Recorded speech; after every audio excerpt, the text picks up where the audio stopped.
느헤미야 2장 18절로 20절.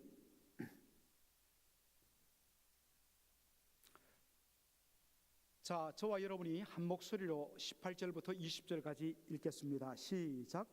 또 저희에게 하나님의 선한 손이 나를 도우신 일과 왕이 내게 이런 말씀을 고하였더니 저희의 말이 일어나 건축하자 하고 모두 힘을 내어 이 선한 일을 하려 하매 호론 사람 산발랏과 종이 되었던 암몬 사람 도비아와 아라비아 사람 겟셈이 이 말을 듣고 우리를 업신여기고 비웃어 가로되 너희의 하는 일이 무엇이냐? 왕을 배반코자 하느냐 하기로 내가 대답하여 가로되 하늘의 하나님이 우리로 형통케 하시리니 그의 종 우리가 일어나 건축하려니와 오직 너희는 예루살렘에서 아무 기업도 없고 권리도 없고 명록도 없다 하였느니라. 아멘. 오늘 저는 호사다마라는 말씀으로 제목으로 말씀을 전하길 원합니다. 지난 시간에 우리가 함께 나눴던 말씀을 다시 한 번 더 정리하면, 느헤미야가 예루살렘 총독으로 부임해서 모든 것들을 철두철미하게 준비할 때까지 그 때를 기다렸다가 드디어 때가 찼을 때에 백성들의 지도자를 불러 모으고 자기가 이곳에 온 목적을 이야기합니다. 바로 예루살렘 성을 중건 혹은 재건하기 위해서 왔다. 그러면서 17절에 뭐라고 이야기합니까? 예루살렘 성을 중건하여 다시는 수치를 받지 말자, 다시는 수치를 당하지 말자라고 도전을 합니다. 이 말씀이 너무나 중요해서 여러분들에게 다시 한 번 더 반복해 드립니다. 왜 수치를 당하지 말자고 했을까요? 성이 무너진 것이, 불타버린 것이 수치스러울 수 있습니다. 그렇다면 수치를 당하지 않기 위해서 어떠한 공격에도 견딜 수 있는 튼튼한 벽을 다시 재건하는 그러한 벽을 가진, 성벽을 가진 성을 만들면 수치를 당하지 않을까요?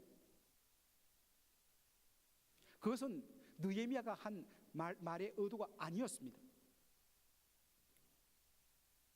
느헤미야는 기도하면서 예루살렘이 지금 수치와 능욕을 당한 정확한 이유를 알았습니다. 그것은 그들이 하나님의 백성임에도 불구하고 하나님의 말씀을 떠나 불순종하며 우상을 섬기며 하나님 앞에 패역을 행했기 때문에 그 결과로 그들이 나라가 망하고 그들이 포로로 끌려가고 예루살렘 성이 이렇게 회파되면서 수치를 당한 것입니다. 그러므로 그저 성을 튼튼하게 잘 짓고 난공불락의 요소로 만든다고 해서 그 수치를 당하지 않는 일은 없습니다. 예루살렘이 다시 수치를 당하지 않으려면 어떻게 해야 되죠? 예루살렘을 겉으로 멋지게 잘 지을 뿐만 아니라 그 속에 예루살렘이 다시 하나님의 말씀으로 온전히 다스림받는 하나님의 도성, City of God이 되어야 된단 말입니다. 그래야지 수치를 안 당한다는 것입니다. 그래서 우리가 나중에 보겠지만 느헤미야 8장 이후에 보면 예루살렘 성을 잘 재건하고 나서 느헤미야가 어떻게 합니까? 학사 에스라를 모셔다가 모든 백성들을 불러놓고 하나님의 말씀을 가르치고 그 말씀에 근거하여서 불순종한 부분에 대해서 철두철미하게 회개시키고 바로잡는 말씀 개혁 운동을 일으키는 것을 보게 됩니다. 사랑하는 성도 여러분, 오늘날 우리 조국교회와 이민교회가 상당히 어려움을 당하고 있습니다. 믿지 않는 사람들로부터 수모를 당하고 있습니다. 무슨 사건만 났다면 다 장로님, 권사님, 목사님이에요. 이게 우리의 현주소입니다. 참 부끄럽고 수치스럽습니다. 왜 그럴까요? 왜 그런 일이 일어났을까요? 한결같이 하나님의 말씀에서 떠나 있었기 때문입니다. 다시 하나님의 말씀으로 돌아가야 합니다. 말씀의 앞에 철두철미하게 회개하고 자복하고 바꾸고 결단해야 하는 것입니다. 사랑하는 성도 여러분, 교회의 교회됨이 뭡니까? 여러분 이야기했지만 자꾸 우리는 교회의 교회됨을 외적인 크기라든지 건물이라든지 성도의 수라든지 재정 이와 같은 것으로 교회의 교회됨을 많이 생각했습니다. 그것이 교회를 부패하게 만들었습니다. 교회가 교회되게 다시 재건되는 방법은 다른 것 없습니다. 하나님 말씀으로 돌아가는 것입니다. 하나님 말씀으로 돌아가지 않고 예배로 돌아가지 않고 말씀 앞에 돌아가지 않고서 부흥을 이야기한다는 것이 얼마나 어불성설입니까 여러분들. 여러분 꼭 명심하셔야 됩니다. 우리 맥걸린 한인 장로교회 바로 하나님 앞에 부르짖는 기도 제목은 이것으로 맞춰야 됩니다. 자꾸만 10년 전, 12년 전, 600년 이야기하지 마세요. 지금이 중요한 것입니다. 이제는 숫자가 아닙니다. 숫자는 하나님이 주시는 결과예요. 이제는 진짜 말씀으로 돌아가야 됩니다. 예배가 회복되어야 돼요. 기도가 회복되어야 됩니다. 말씀과 기도와 성령의 은혜 가운데서 우리가 가슴을 찢고 나의 부패함을 회개하고 어리석게도 인간적인 생각으로 서로 시기 질투하면서 서로 분쟁했던 것을 회개하고 말씀 앞에 철두철미하게 내 자신을 처복종시키며 십자가를 지며 그리스도를 따르는 제자의 삶, 여기에 진짜 교회의 교회됨, 성도의 성도됨이 있고 진정한 의미의 예루살렘 교회의 재건이 있습니다. 특별히 저는 우리 수요 예배에 나오시는 여러분들에게 그러한 강력한 도전을 드리고 싶어요. 여러분 이 자리에 나왔다는 것은 그만큼 여러분 몸부림친다는 뜻이거든요. 그 몸부림은 그저 이 한 시간 여러분들이 참여하는 것으로 만족하면 안 됩니다. 정말 하나님 앞에 가슴을 찢고 말씀으로 몸부림치면서 여러분들이 우리 성도들의 10분의 1, 10분의 2가 되어서 성도들에게 거룩한 전염을 던지고 성도들을 그런 은혜로 리딩하는 그러한 자리에 여러분 서야 되는 것입니다.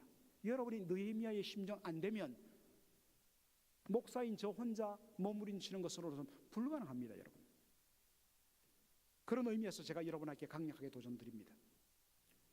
강력한 말씀의 도전 앞에서 백성들의 마음에 불이 붙었습니다. 그래서 이구동성으로 우리 일어나자, 일하자, 성을 다시 재건하자, 그렇게 그들이 결단했습니다. 느헤미야 2장 18절이 저희의 말이 일어나 건축하자, 일어나 건축하자, 이 말을 최신의 어떤 영어 번역 성경은 이렇게 되어 있습니다. They replied at once. 그들이 즉시 응답했다는 것입니다. 분명 하나님의 뜻이고 하나님께서 형통한 때를 주셨는데도 불구하고 손이 계산하면서 이거 해야 되나 말아야 되나, 이거 하면 내가 손해되는데, 그런 거 따지지 않았다는 것입니다. At once, 즉시. 그것 없으면 소용이 없습니다. 여러분들, 예수님께서 갈릴리에서 제자들을 부르실 때에 내가 너희를 사람을 낚는 어부가 되게 하리니 너희는 나를 따르라 했을 때 그들이 어떤 반응을 보였습니까? 마태복음 4장 20절에 그들이 곧 예수를 따르니라, 그들이 곧 그물을 버려두고 예수를 쫓으니라, 저희가 곧 배와 부친을 버려두고 예수를 쫓으니라, 예수를 따르니라. 곧 at once, 즉시.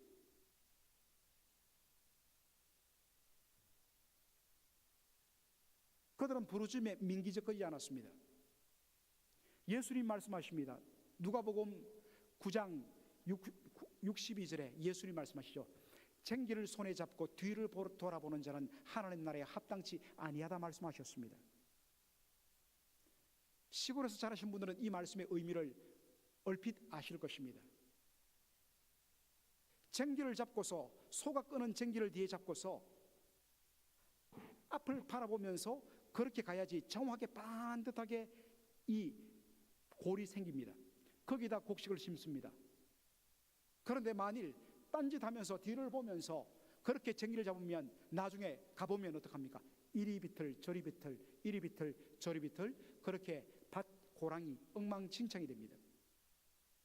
어떤 면에서 이건 한국적인 생각이에요. 잔 스타트 목사님은 이것을 그 당시 유대 사람들의 문화에, 그 당시 환경에 비춰서 이렇게 해석합니다. 여러분, 이스라엘 땅은 사막 기후가 아니겠습니까? 항상 흙이 비가 안 왔기 때문에 딱딱하게 굳어 있다가 때를 따라 이른 비, 늦은 비가 왔을 때 그때 쟁기질을 해갖고 밭을 일구어서 기경해서 거기에다가 씨를 뿌려서 그렇게 곡식을 재배합니다. 비가 내리면 땅이 촉촉해집니다. 흙이 부드러워집니다. 그때 햇빛이 다시 쨍쨍 나기 전에 적시로 쟁기를 잡고 앞을 나가야지 밭을 갈 수 있습니다.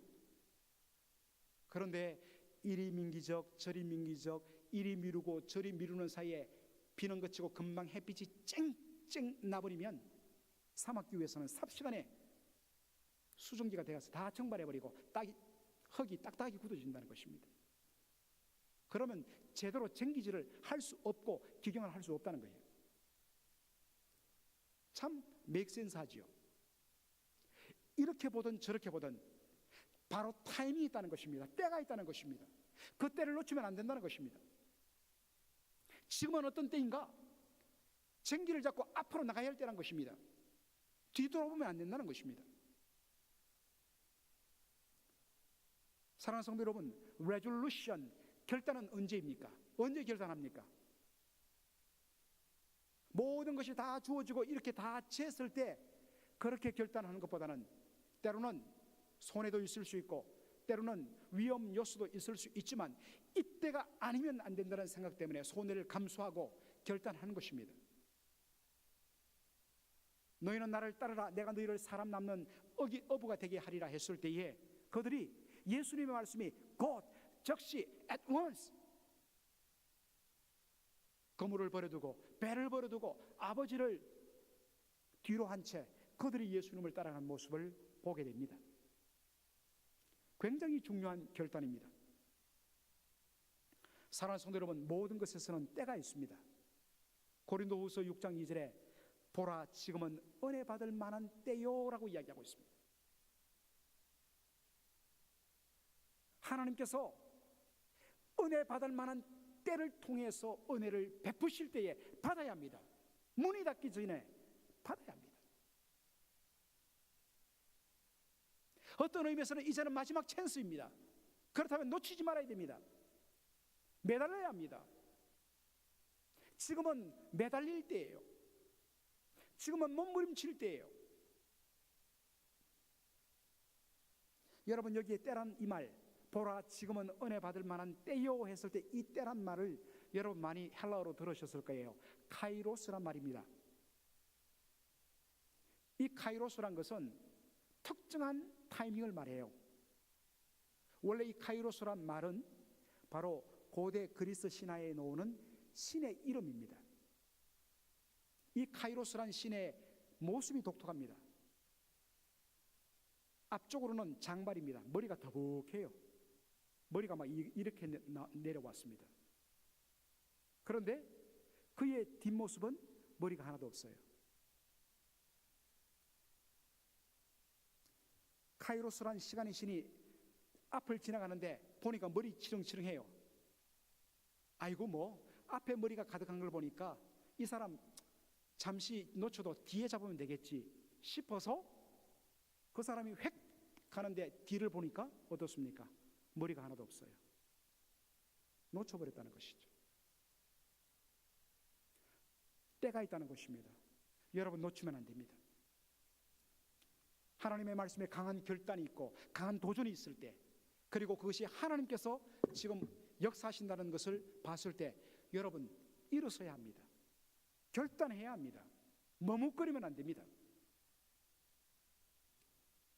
그때는 온전히 한 마음이 돼서 앞으로 나가야 합니다.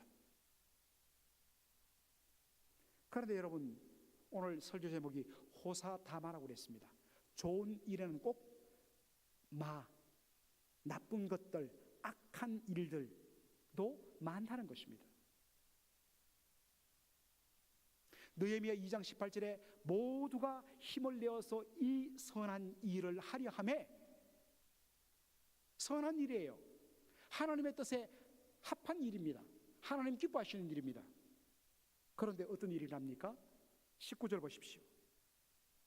호론 사람 산발랏과 종되었던 사람 암논 사람 도비야와 아라비아 사람 겟셈이 일어나서 이 말을 듣고 우리를 업신여기고 비웃어 조롱하면서 말로 위협하기 시작합니다.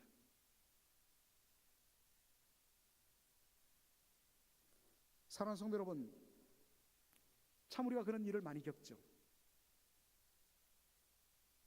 때로 우리가 낙심하고 시험되는 것 중에 하나는 분명히 하나님 기뻐하시는 일이고 하나님의 뜻이고 하나님께서 인도해 주신 것으로 믿고 나갔는데 그 길 앞에 어떤 면에서는 지름길이 아니라 끝없이 고통의 험산 줄령이 펼칠 때 우리는 낙심합니다. 하나님 이룰 수 있습니까? 그런데 여러분, 이 일이 다반사라는 것입니다. 오늘 여기 보니까 호론 사람 산발랏이라는 이름이 나옵니다. 이 사람은 정말 역사적인 인물이에요. 그 당시 주전 400년경에 쓰여졌던 그 당시에는 종이가 없었기 때문에 파피루스란 이파리를 납작하게 만들어서 거기에다가 글자를 썼는데 그 문서들이 뭉태기로 발견되었는데 거기에 이런 글이 나옵니다. 사마리아의 총독 산발렛의 아들 델라이아와 셀라미아. 누구의 아들이란 겁니까? 사마리아 총독 산발랏의 아들이라는 것입니다. 이 사람을 호론 사람이라고 하고 있는데 이 호론이라는 지역은 예루살렘 북쪽으로 12km 떨어진 곳에 있던 요새입니다. 아마도 그가 이곳에서 출생했던 것 같습니다. 그런데 흥미로운 것은요, 이 사람은 분명 사마리아 사람입니다. 사마리아 사람이에요. 여러분, 사마리아 사람들이 어떻게 생긴 것입니까?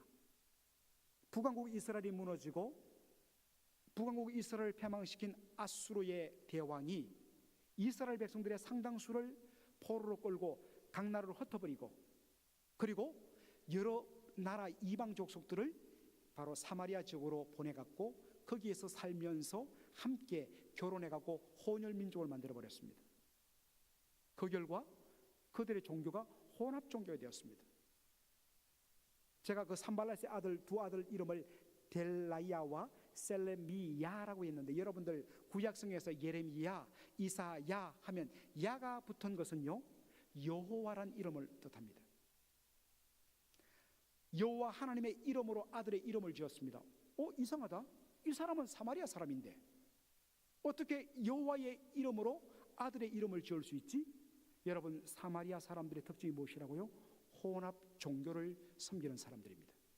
여호와 하나님도 믿고 그리고 이방신도 믿는 혼합주의 신앙을 가졌던 사람입니다. 이 사람들이 바로 예루살렘 북쪽의 사마리아를 다스리는 총독이 산발랏이었습니다. 또 보니까 여기에 종되었던 암몬 사람 도비야라고 되어 있는데 여러분, 먼저 이 종이란 말을 우리가 오해하면 안 됩니다. 그냥 일반적으로는 종, 노예처럼 들리는데 이때 이 종이란 말은 단순히 어떤 사람의 종이 아니라 바로 servant of the king, 그 당시에 the king은 한 사람이죠. 페르시아 왕의 종이란 것입니다. 페르시아 왕의 신하라는 것입니다. 이 사람을 암몬 사람이라고 이야기했는데 암몬 혈통이 아니라 이 사람은 도비야, 역시 야, 여호와 하나님의 이름이 들어가 있습니다. 도비야, 토브야, 하나님은 여호와는 선하시다라는 이름입니다. 그러니까 이 사람 분명 유대인이에요.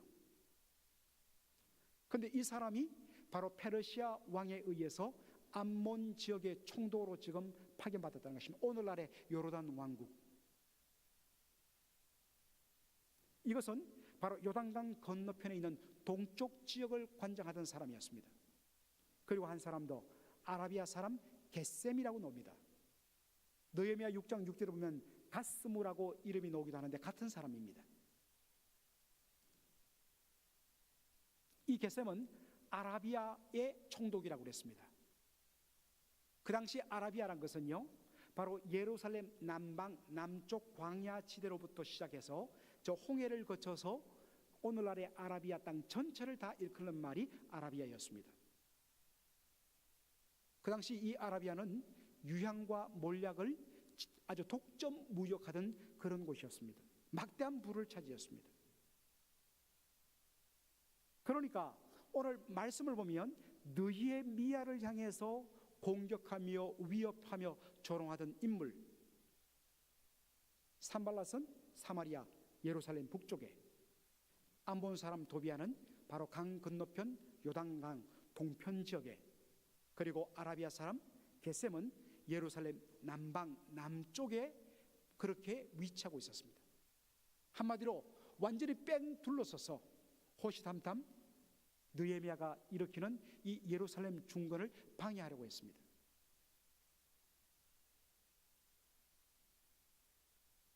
이때 느헤미야가 뭐라고 응답합니까? 하늘의 하나님이 우리를 형통케 하실 것이라 라고 이야기합니다. 하늘의 하나님이 우리를 형통케 하실 것이라. 사랑하는 성도 여러분, 제가 느헤미야 1장 11절을 따로 한 절 말씀을 전하면서 형통의 의미를 여러분에게 설명드렸습니다. 여러분, 형통이 뭐라고 그랬습니까? 영어 성경을 보면 success, 성공이라는 의미입니다.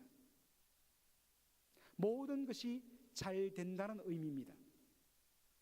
그러나 성경적 의미의 형통이란 것은 내가 원하는 대로 모든 것이 잘 되는 것을 뜻하는 것이 아니라 뭐라고 그랬죠? 하나님의 뜻이 이루어지는 것이 형통이라고 이야기했습니다. 하나님의 뜻이 이루어지는 것. 하늘의 하나님이 우리로 형통하게 할 것이다. 하늘의 하나님이 우리를 통하여서 당신의 뜻을 이루고야 말 것이다. 하나님의 뜻이 무엇입니까? 눈으로 보이는 예루살렘 성을 중건할 뿐만 아니라 바로 그 속에서 예루살렘이 하나님의 말씀으로 온전히 개혁되고 말씀으로 다시 회복되는 하나님의 도성되게 하는 것, 하나님의 뜻이 온전히 이루어지고 하나님의 뜻대로 통치되는 것, 이것이 하나님의 뜻이 이루어지는 것입니다. 이것이 형통입니다. 반드시 하나님께서 이 일을 이룰 거라고 확신하고서 두려움 없이 이 일에 적극적으로 추진하는 것을 우리가 보게 됩니다. 빌립보서 1장 6절, 늘 제가 붙들은 말씀인데 너희 속에 착한 일을 시작하시니가 그리스도 예수의 날까지 이루실 줄을 우리가 확신하노라. 이미 주께서 선한 일을 시작하셨습니다. 그 누구도 하나님의 뜻을 막지 못합니다. 때로는 여러 가지 어려움이 있고 여러 가지 방해가 있고 여러 가지 장벽이 있지만 하나님은 당신의 뜻을 당신의 방법으로 반드시 이루고야 마시는 하나님이십니다. 사랑하는 성도 여러분, 오늘 말씀을 보면서 호사다마라 했습니다. 분명 예루살렘 중건은 하나님의 뜻이었습니다. 그 일을 위해서 하나님께서 느헤미야를 보내셨습니다. 그 하나님의 선한 뜻을 따라서 백성들에게 도전했고 백성들이 이 선한 일을 함께 하자고 들고 일어났습니다. 사랑하는 성도 여러분, 우리의 뜻이 선하고 하나님의 뜻에 합하다고 해서 우리 앞에 놓인 길이 모두가 꽃길은 아니라는 것입니다.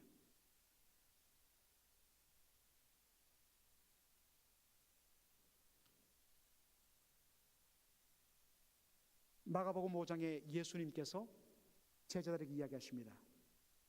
우리가 저 건너편으로 가자 했습니다. 예수님이 말씀하시는 저 건너편은 어디입니까? 예수님이 말씀하시는 저 건너편은 바로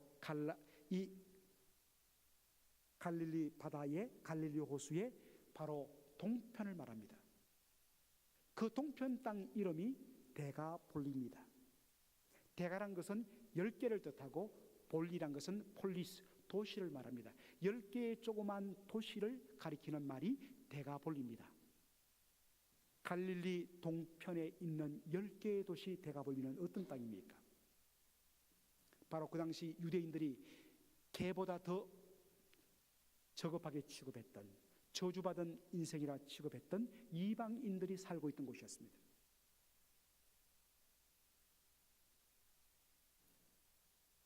그런데 예수님께서 지금 바다 저편으로 건너가자 했습니다.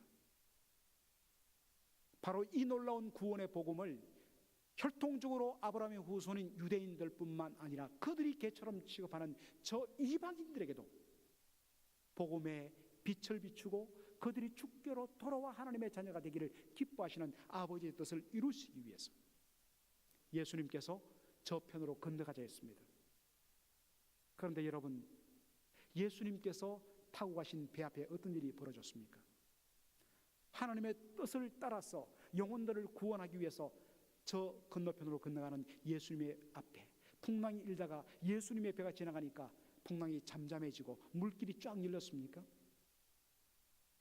어김없이 예수님이 탄 배도 하나님의 뜻을 이루기 위하여 떠나시는 예수님의 그 길 앞에도 풍랑이 일었고 배를 뒤집어 엎을 만한 어마어마한 파도가 쳤습니다.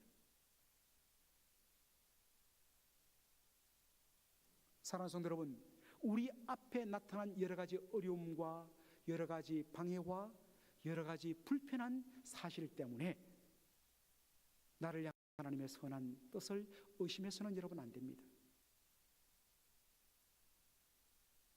분명 하나님의 선한 뜻을 따라 가는 그 길에도 눈물이 있고 고통이 있고 어려움이 있을 수 있습니다.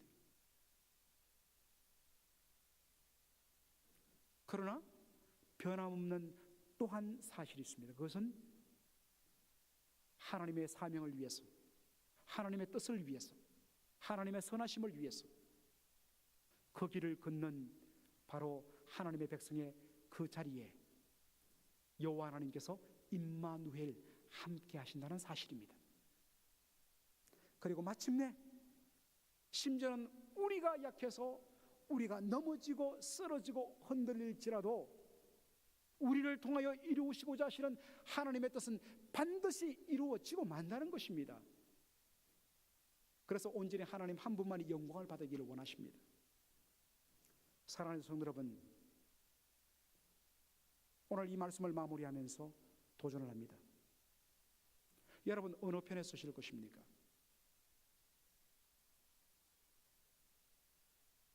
하나님께서 이루시는 그 선한 일을 이루시는 하나님의 형통에 서실 것입니까?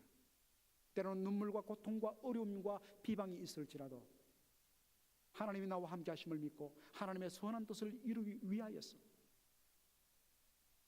이 길을 갈 것입니까? 아니면 회방자의 자리에 놓이실 것입니까? 처음에는 아무런 차이가 없을지 몰라도 분명 하나님의 영광을 위해서 주님 편에 서서 주의 말씀을 따라 눈물 흘리며 주의 거룩함을 위해서 싸우는 그 사람은 하늘의 기업이 있고 하늘의 명록, 하나님께서 기억하신 바 되는 하나님의 생명책에 기록되는 그 놀라운 축복을 받을 것입니다. 그러나 어떤 이유에서든 하나님의 선하신 일에 대하여서 방해하며 회방하며 그러한 사람들에게는 느헤미야가 이야기했던 것처럼 그들은 우리 가운데 기업도 없을 것이고 우리 가운데 권리도 없을 것이고 우리 가운데 명록, 하나님의 기억에서 치워져 버리는 그런 존재가 될 것이다. 사랑하는 성도 여러분, 우리가 결단을 해야 합니다. 때로는 어려움이 있고 힘듦이 있지만 하나님의 선한 일을 위해서 진력하시고 여호와 하나님께서 날마다 나와 동행하심을 온전히 믿고 누리시는, 그래서 마침내 나를 통하여 하나님의 영광이 드러나고 하나님의 뜻이 이루어지는 그런 놀라운 부흥들을 내 생애 속에 그리고 내 삶 속에 우리 가정 속에 우리 교회 속에 온전히 나타난 것을 맛보는, 다시 한 번 더 재건되고 다시 한 번 더 중건되고 다시 한 번 더 리바이벌 되는 것을 온전히 목도하는 그런 축복이 여러분에게 있기를 주의 이름으로 축원합니다. 아멘. 기도하겠습니다.